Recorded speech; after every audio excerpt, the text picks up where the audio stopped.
Hello guys, आप देख रहे हैं हमारा यूट्यूब चैनल गोनियाल कंप्यूटर एजुकेशन। जैसे कि लास्ट टाइम आपने वीडियो में हमें देखा था, आपको अभी तक मैं एमएस वर्ड पे 3 क्लासेस दे चुका हूँ। तो 3 क्लासेस में हमने आज थोड़ा सा रिव्यू ले लेते हैं क्या क्या किया। जैसे फर्स्ट क्लास में मैंने आपको बताया था कट कॉपी पेस्ट कैसे होते हैं, ठीक है। और सेकंड नंबर की जब क्लास स्टार्ट हुई थी उसमें मैंने आपको बुलेट्स, अलाइनमेंट, ये सब चीज़ें बताई थी, ठीक है। और बुलेट्स कैसे यूज़ करते हैं, पैराग्राफ कैसे लेते हैं। और जो थर्ड नंबर क्लास थी उसमें हमने किया था cover page, blank page, page break, tables, ठीक है। तो आइए आज चौथी क्लास में हमने क्या करना है, नेक्स्ट आगे क्या जो है उसके बारे में, पिक्चर्स लेते हैं, शेप्स लेते हैं, उसको कैसे यूज़ किया जाता है, उन चीज़ों के बारे में, ठीक है। तो आइए स्टार्ट करते हैं। इसके लिए मुझे सबसे पहले विंडो आर बटन दबाना है, विंडो की वाला बटन के साथ आर बटन।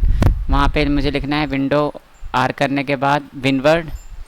जैसे मैं विनवर्ड पे एंटर मारूंगा, एंटर मारने के बाद क्या होगा, मेरे पास ऑप्शंस न्यू शीट खुलेगी। अब न्यू शीट में क्या क्या करना है उस चीज़ के बारे में स्टार्ट करते हैं। जैसे कि मेरे को पैराग्राफ्स को लेना है, इक्वल का sign, RAND, bracket open, bracket बंद, एंटर। तो मेरे पास पैराग्राफ आ जाएगा। अब पैराग्राफ को कंट्रोल A करके सिलेक्ट करेंगे और इंसर्ट्स में हमने टेबल्स तक किया था। तो देखिए अगर पिक्चर्स लेनी तो उसमें कोई सिलेक्शन नहीं चाहिए। जैसे मैंने यहाँ पे कंट्रोल M बटन दबा दिया, ठीक है। और इसके बाद पिक्चर्स पे मैंने टिक करा, डबल टिक 2 बार,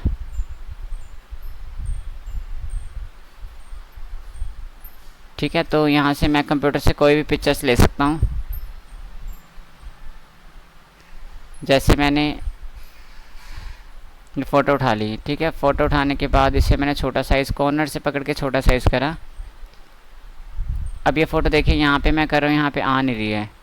तो इसके लिए मुझे क्या करना पड़ेगा, रैप टेक्स्ट में जाके थ्रो करना पड़ेगा और इसे फ़ोटो को उठा के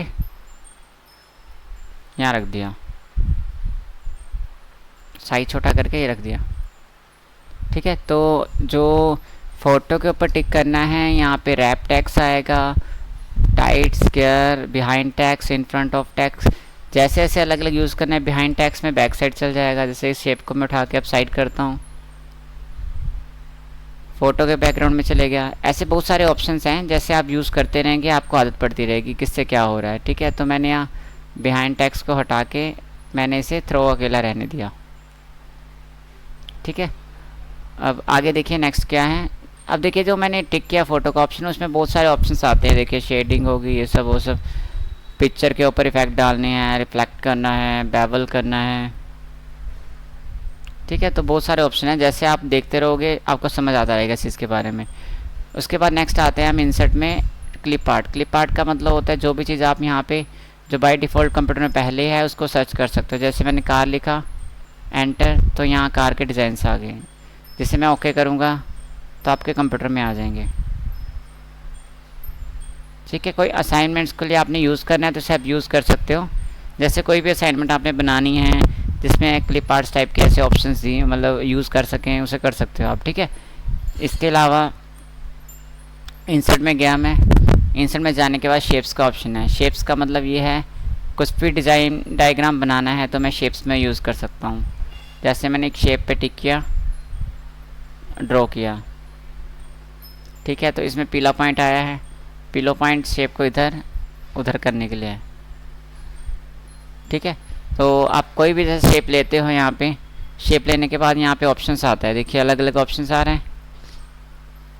अब देखो जैसे मैंने एग्जांपल इस ऑप्शंस पे ये शेप्स पे टिक कर दिया, अब यहाँ टिक करा, अब इसमें पीला पॉइंट्स आ रहा है। देखो पीला पॉइंट्स को मैंने ऊपर खींचा, क्या शेप बन गई, और इस पीला पॉइंट्स को नीचे किया तो क्या शेप बन गई। अगर इसको मैं अंदर भी कर सकता हूँ, ठीक है। तो आपको ये देखना होगा, जैसे जैसे आप शेप्स को यूज़ करेंगे आपको पता लगेगा इसके बारे में, ठीक है। और जैसे शेप्स पे टिक किया, देखो शेप्स में ज़्यादातर लोग शेप का फिल कलर कैसे होता है, आउटलाइनिंग क्या होती है, शेडिंग क्या होती है, उस चीज़ों के बारे में यूज़ करते हैं। तो उसके बारे में मैं आपको बता देता हूँ। जैसे मैंने शेप पे टिक करा, शेप फिल पे टिक किया, यहाँ पे कोई भी कलर्स देना है आप कलर दे सकते हो। आउटलाइनिंग का कलर देना है तो आप आउटलाइनिंग का कलर दे सकते हो। इसके अलावा अगर आपको टेक्स्ट के ऊपर स्पेशल इफ़ेक्ट दिखाने हैं तो देखिए यहाँ पे ऑप्शन शो कर रहा है आपको। जैसे मैंने इस पर टिक करा, इफ़ेक्ट पे अलग अलग इफ़ेक्ट आ गए। 3D का इफ़ेक्ट है, ठीक है, 3D के इफ़ेक्ट में चले गए। मतलब जो चीज़ यूज़ करनी है उसमें सारे इफ़ेक्ट हैं, जैसा यूज़ करना चाहते हो कर सकते हो। जैसे मैं टेक्स्ट ओपन करूँगा तो ये टेक्स्ट पे भी चला जाता है, ठीक है। तो इंसर्ट्स में जैसे मैंने मान लो टेक्स्ट पे लिख दिया, इस पर राइट क्लिक किया, यहाँ पे ऐड टेक्स्ट आएगा। जैसे मैं लिखूँगा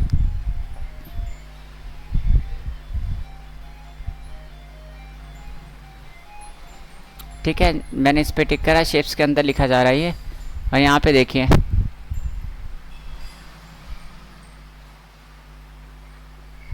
कंट्रोल A करके मैंने टेक्स्ट को पीला कर दिया, तो वो शेप्स के अंदर से भी हम डाटा को यूज़ कर सकते हैं। इसके अलावा शेप्स के अलावा बहुत सारी शेप्स हैं, आप यूज़ कर सकते हो, अलग अलग टाइप की होती हैं, ठीक है। इसके अलावा इंसर्ट्स के बाद आपको इंसर्ट्स में ऑप्शंस आता है आपका स्मार्ट आर्ट्स। स्मार्ट आर्ट होता है जैसे स्कूल में बुक्स लगी होती हैं आपको, उसमें स्पेशल कोई चीज़ को डिफ़ाइन करने के लिए अलग अलग डाटा होता है। तो जैसे एग्ज़ाम्पल ले लो, मैंने इस डेटा पे टिक किया, ठीक है। तो ये पैटर्न अलग अलग है। जैसे मैं इस पर किसी भी पे जाके मान लो सर्कल वाले पे ले लिया, इस पे डाके मैं ओके कर दूंगा।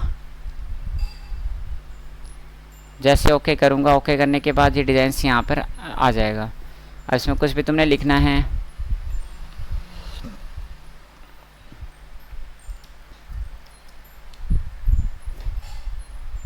कुछ भी लिख लिया, संडे मंडे में लिख देता हूँ, ठीक है। संडे मंडे ट्यूसडे कुछ भी लिख कर आप यूज़ कर सकते हो। और इसके कलर्स बदलने हैं तो यहाँ से कलर भी बदल सकते हो। इसके अलावा और भी पैटर्न है,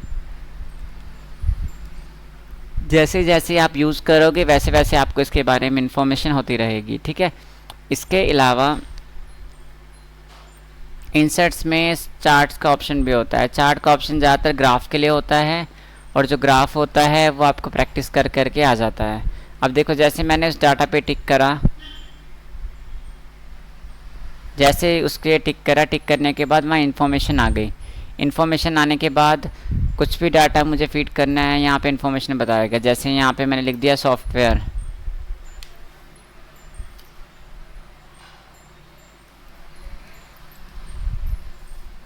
ठीक है। और यहाँ पे मैंने लिख दिया हार्डवेयर, और यहाँ पे बैलेंस, ठीक है। और कैटेगरी के नाम में लिख दिया प्रोडक्ट, जैसे प्रिंटर,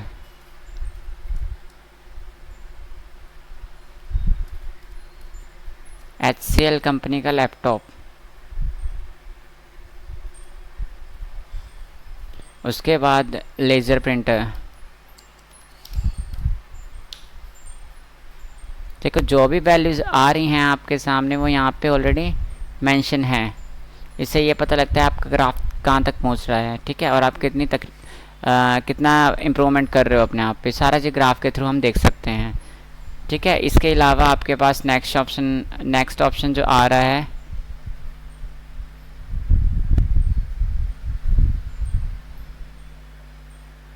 स्क्रीनशॉट का। जैसे मैं स्क्रीनशॉट पे टिक करूँगा, यहाँ पे स्क्रीन क्लिपिंग आ रहा है।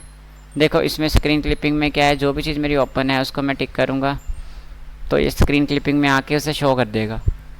और जैसे शो करेगा, करने के बाद इसे आप कस्टमाइज यूज़ कर सकते हो, कभी इधर कभी उधर, ठीक है। तो आज की वीडियो में तो जस्ट इतना ही था कि आपको ये पता लगा होगा पिक्चर्स कैसे लेते हैं, क्लिप आर्ट्स का क्या मतलब होता है, शेप्स का क्या मतलब होता है। और स्मार्ट आर्ट में ज़्यादातर आप देखना, जैसे स्मार्ट कार्ड यूज़ करते हैं ना, तो यूज़ करने में क्या होता है, यहाँ पे ना ऑप्शंस आता है। देखो जैसे मैंने टिक करा, ये देखिए अलग अलग ऑप्शंस है, बहुत सारे ऑप्शंस हैं। आप अपने डाटा को किसी के पास रखना चाहते हैं तो सही तरीका क्या होगा उस चीज़ में, इसमें आपकी बड़ी हेल्प होती है, ठीक है। और बाकी अगर आपको कोई डाउट है, कुछ भी क्लियर करना है तो आप मुझे ज़रूर कमेंट बॉक्स में ज़रूर बताइएगा, ठीक है। और कोई चीज़ नहीं समझ आई तो वो भी बताइए। और अगर कुछ आने वाले टाइम पे इम्प्रूवमेंट चाहिए, कुछ पता करना है